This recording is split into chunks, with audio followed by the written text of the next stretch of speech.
반갑습니다. 2021 날마다 성경 읽기와 함께하는 구역공과 및 가정예배입니다.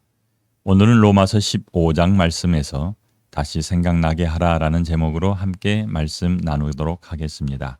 로마 방문을 간절히 원하는 바울에게서 도전받아 전도의 열정과 나눔의 기쁨을 회복하게 하는 것이 이번 과의 목표입니다. 거저 받은 은혜를 까마득하게 잊어버리고 있는 사람에게 해줄 말이 있다면 무엇입니까?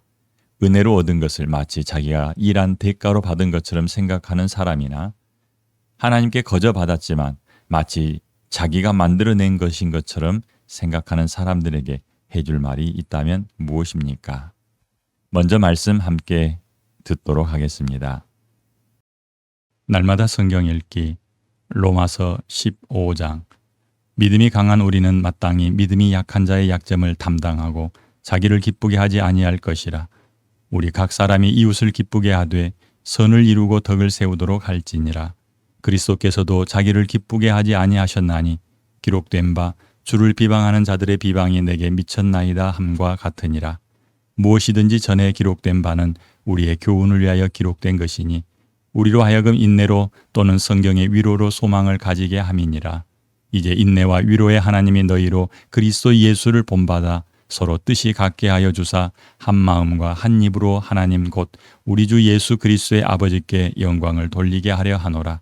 그러므로 그리스도께서 우리를 받아 하나님께 영광을 돌리심과 같이 너희도 서로 받으라. 내가 말하노니 그리스도께서 하나님의 진실하심을 위하여 할례의 추종자가 되셨으니 이는 조상들에게 주신 약속들을 견고하게 하시고 이방인들도 그 긍휼하심으로 말미암아 하나님께 영광을 돌리게 하려 하심이라. 기록된 바 그러므로 내가 열방 중에서 주께 감사하고 주의 이름을 찬송하리로다 함과 같으니라.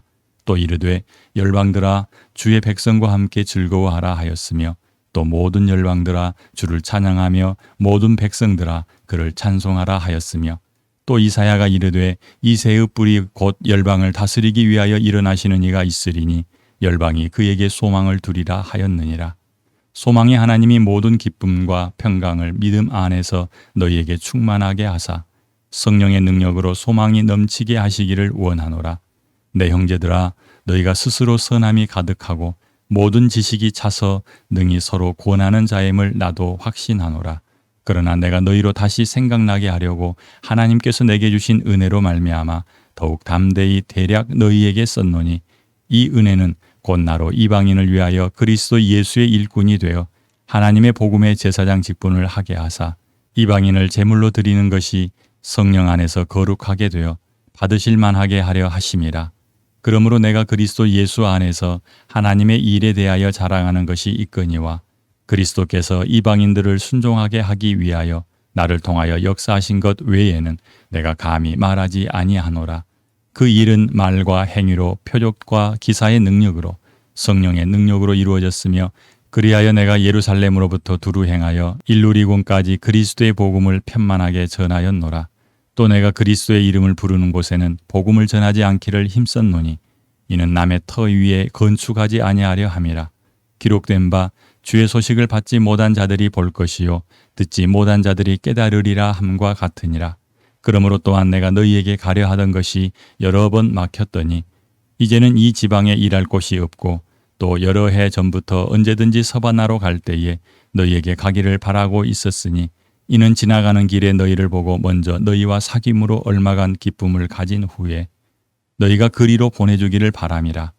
그러나 이제는 내가 성도를 섬기는 일로 예루살렘에 가노니 이는 마게도냐와 아가야 사람들이 예루살렘 성도 중 가난한 자들을 위하여 기쁘게 얼마를 연보하였음이라. 저희가 기뻐서 하였거니와 또한 저희는 그들에게 빚진 자니 만일 이방인들이 그들의 영적인 것을 나눠 가졌으면 육적인 것으로 그들을 섬기는 것이 마땅하니라. 그러므로 내가 이 일을 마치고 이 열매를 그들에게 확증한 후에 너희에게 들렀다가 서바나로 가리라.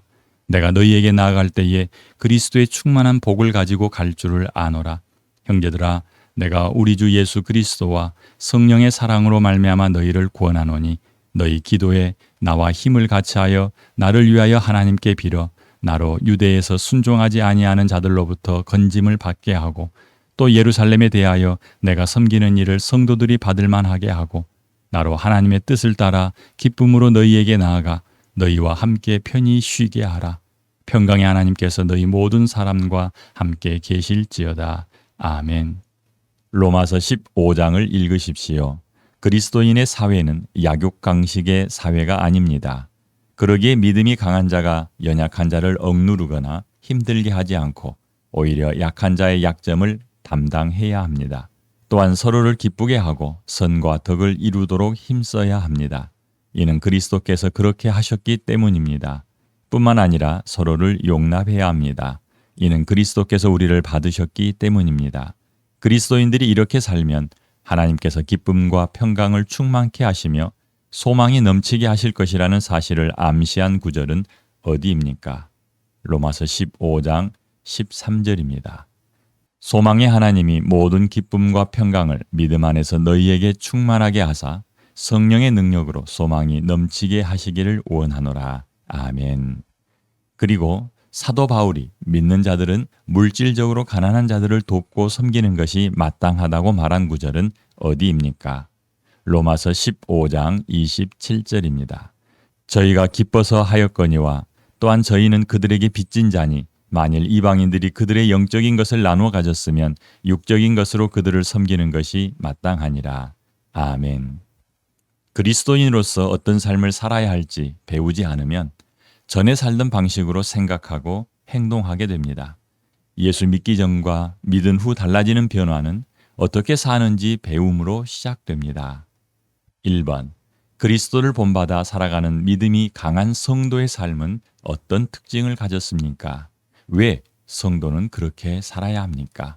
로마서 15장 1절에서 13절의 말씀을 참고하여 함께 생각해 봅니다. 먼저 말씀 읽어드립니다. 15장 1절로 4절입니다. 믿음이 강한 우리는 마땅히 믿음이 약한 자의 약점을 담당하고 자기를 기쁘게 하지 아니할 것이라.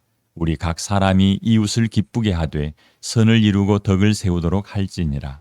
그리스도께서도 자기를 기쁘게 하지 아니하셨나니 기록된 바 주를 비방하는 자들의 비방이 내게 미쳤나이다 함과 같으니라.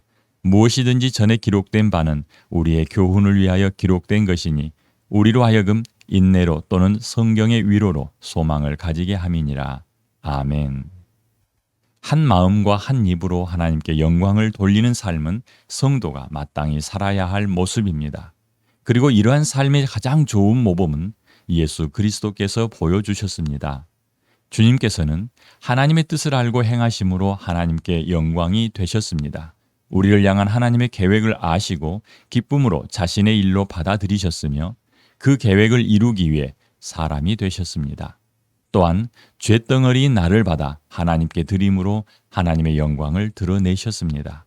죄로 죽은 우리를 살리기 위해 성육신하신 것과 십자가의 죽으심으로 우리를 받아들인 그 사랑이 하나님께 영광이 되고 또한 온 세상에 하나님의 영광을 드러내신 것입니다. 예수 그리스도께서 우리의 주인이 되어 먼저 본을 보이셨으니 우리도 예수님을 따라 약한 지체들을 받아들이는 것이 마땅합니다. 믿음이 있다 생각하는 우리는 마땅히 믿음이 작은 자의 약점을 담당하고 이웃과의 사이에서 선을 이루고 덕을 세워야 합니다. 교회 안에서 성도들 사이에 서로 섬기되 있는 그대로를 받아 용납하는 모습이 나타나야 합니다.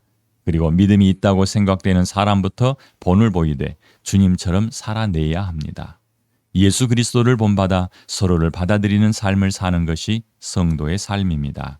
그리고 이렇게 살아낼 때 우리는 하나님께 영광이 됩니다. 서로를 용납하되 믿음이 약한 자의 약점을 담당하고 자기를 기쁘게 하지 않는 삶을 사는 이유는 분명합니다. 예수 그리스도께서 그렇게 살지 않으셨기 때문이고 우리는 예수를 본받는 삶을 살아야 하기 때문입니다. 2번. 예수 그리스도를 본받는 바울에게서 나타난 삶의 특징과 자세에 관해 살펴봅니다. 우리에게 주는 도전은 무엇입니까? 로마서 15장 14절로 24절의 말씀을 참고하여 이 문제를 살펴봅니다. 먼저 말씀 읽어드립니다. 로마서 15장 16절로 20절입니다. 이 은혜는 곧 나로 이방인을 위하여 그리스도 예수의 일꾼이 되어 하나님의 복음의 제사장 직분을 하게 하사 이방인을 제물로 드리는 것이 성령 안에서 거룩하게 되어 받으실 만하게 하려 하심이라. 그러므로 내가 그리스도 예수 안에서 하나님의 일에 대하여 자랑하는 것이 있거니와 그리스도께서 이방인들을 순종하게 하기 위하여 나를 통하여 역사하신 것 외에는 내가 감히 말하지 아니하노라. 그 일은 말과 행위로 표적과 기사의 능력으로 성령의 능력으로 이루어졌으며 그리하여 내가 예루살렘으로부터 두루 행하여 일루리곤까지 그리스도의 복음을 편만하게 전하였노라. 또 내가 그리스도의 이름을 부르는 곳에는 복음을 전하지 않기를 힘썼노니 이는 남의 터 위에 건축하지 아니하려 함이라. 아멘. 로마 교회 성도들이 예수를 본받아 성령의 능력으로 선한 삶을 살고 서로 용납함을 인정하는 바울이 편지를 쓰는 이유는 분명합니다. 그들로 하여금 알고 있는 일을 다시 생각나게 하고 바울의 하려는 일에 동참하도록 하려는 목적 때문입니다. 바울도 자신을 찾아오신 예수 그리스도를 만난 후 변화되었는데 그는 이방인을 위하여 그리스도의 일꾼이 되어 온 천하에 복음을 전하려 하였습니다. 예수님을 만난 후 이방인의 사도가 되어 모든 사람들을 향해 복음의 빚진 자의 삶을 살았습니다. 그리스도께서 바울을 통해 이방인을 부르시겠다 하였을 때 그는 말과 행위와 표적과 기사의 능력 그리고 성령의 능력으로 이 일을 이루기 위해 힘을 다하였습니다. 그 결과 바울은 예루살렘으로부터 일루리곤까지 복음을 편만하게 전할 수 있었습니다. 자신에게 맡겨진 복음 전하는 일을 수행함에 있어 몇 가지 특징이 보여집니다. 그는 힘을 다해 수고하되 때를 얻든지 못 얻든지 복음 전하기를 힘썼습니다. 다음으로 온 땅에 두루 다니며 복음을 전하되 그리스도께서 친히 자신을 통하여 역사하셨다고 고백합니다. 바울은 성령의 인도하심을 받아 일하고 모든 것이 그리스도께서 자신을 사용하신 결과라고 주께 영광을 돌립니다. 세 번째 특징은 이미 복음이 전하여져서 그리스도의 이름을 부르는 곳에서는 복음을 전하지 않기를 힘썼습니다. 주의 소식을 받지 못한 사람들에게 가려는 바울의 계획 때문에 로마 방문도 쉽게 이루어지지 않았던 것입니다. 또 한 가지 특징이 있다면 다른 성도들과도 함께 복음을 전하려 동역한다는 점입니다. 그는 로마 교회 성도들의 도움을 받아 서바나로 나아가길 원하였습니다. 예수를 핍박하던 삶에서 예수를 전하는 삶으로 바뀐 바울의 변화가 복음을 듣고 새 생명을 얻게 된 사람들이 어떤 삶을 살아야 하는지 잘 보여줍니다. 그리고 바울이 가졌던 삶의 태도와 자세는 우리에게 복음 전파에 대한 열정을 심어주기에 충분합니다.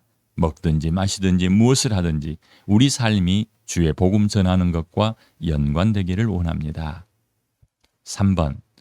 빚진 자의 삶을 사는 마게도냐와 아가야 사람들을 보고 자신을 살펴보십시오. 우리 안에 이 마음을 품었습니까? 로마서 15장 25절로 33절 말씀을 참고하여 함께 살펴봅니다. 먼저 말씀 읽어드립니다. 그러나 이제는 내가 성도를 섬기는 일로 예루살렘에 가노니 이는 마게도냐와 아가야 사람들이 예루살렘 성도 중 가난한 자들을 위하여 기쁘게 얼마를 연보하였음이라. 저희가 기뻐서 하였거니와 또한 저희는 그들에게 빚진 자니 만일 이방인들이 그들의 영적인 것을 나눠 가졌으면 육적인 것으로 그들을 섬기는 것이 마땅하니라. 그러므로 내가 이 일을 마치고 이 열매를 그들에게 확증한 후에 너희에게 들렀다가 서바나로 가리라. 아멘. 로마에 편지를 보내고 있는 바울이 당장 로마를 방문할 수 없는 이유가 예루살렘에 가야 하기 때문이라 합니다. 그는 마게도냐와 아가야 성도들이 예루살렘 성도 중 가난한 자들을 위해 기쁨으로 얼마를 연보하였기에 전달하러 가야 합니다. 마게도냐와 아가야 지역의 이방인 성도들이 예루살렘에 있는 유대인 성도들을 위해 구제 헌금을 드린 모습 속에 그리스도인의 나누는 삶이 드러나 보입니다. 그들은 빚진 자의 마음을 가졌기에 영적인 것을 유대인들로부터 나누어 받은 후 육적인 것으로 그들을 섬기고 있습니다. 바울이 물질을 나누는 아름다운 선행에 대해 언급하는 이유를 찾아보십시오. 바울은 로마에 들러 은혜를 나눈 후 그들의 물질적 나눔을 힘입어 서바나로 가기를 원합니다. 로마 교회 성도들의 육체적 나눔을 이끌어내고자 복음의 빚진 자가 마땅히 해야 할 일에 대하여 소개하고 있습니다. 선교에 동참하고 구제에 앞장서는 나누는 삶이 빚진 자에게서 볼 수 있는 아름다움입니다. 바울과 마게도냐와 아가야 지역의 성도들이 보여주는 나눔이 우리에게서도 보이길 원합니다. 정리합니다. 로마에 보내는 바울의 편지가 성도의 삶이 무엇인지 다시 생각나게 하길 원합니다. 그리스도를 본받아 복음을 드러내고 전하는 삶을 살고 빚진 마음이 물질을 나눔으로 하나님께 영광이 되길 바랍니다. 좀 더 구체적으로 우리의 삶에 적용할 문제들을 살펴봅니다. 1번. 예수 그리스도를 본받아 사는 믿음이 강한 성도의 삶입니까? 내 삶은 믿음이 강한 사람의 모습인지 그렇지 않는지 살펴봅니다. 2번. 복음의 빚진 자의 모습이 복음 전하는 것으로 나타나길 바랍니다. 복음에 빚졌다라고 생각하고 인정하는 것에 멈추지 않고 나아가 구제와 선교로 나타나기를 바랍니다. 3번. 영적인 것을 나눠 가졌으니 육적인 것으로 섬깁시다. 마게도냐와 아가야 지역의 이방인들이 유대인으로부터 복음에 빚진 후에 그들은 육적인 것으로 유대인 성도들을 섬겼습니다. 우리가 이미 누군가로부터 영적인 복음을 받았으니 이제 우리는 육적인 것으로 다른 사람들을 섬기는 것이 맞습니다. 오늘도 이 말씀이 우리의 삶에 변화를 일으키는 은혜가 있기를 원합니다. 기도하겠습니다. 좋으신 아버지 하나님 감사합니다. 바울과 로마 교회 성도들의 관계를 통해서 우리가 어떤 성도의 삶을 살아야 될지 생각하게 하시니 감사합니다.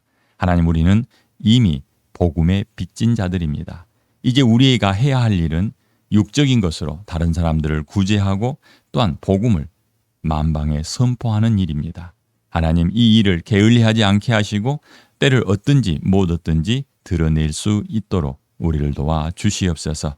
감사하며 예수님 이름으로 기도합니다. 아멘.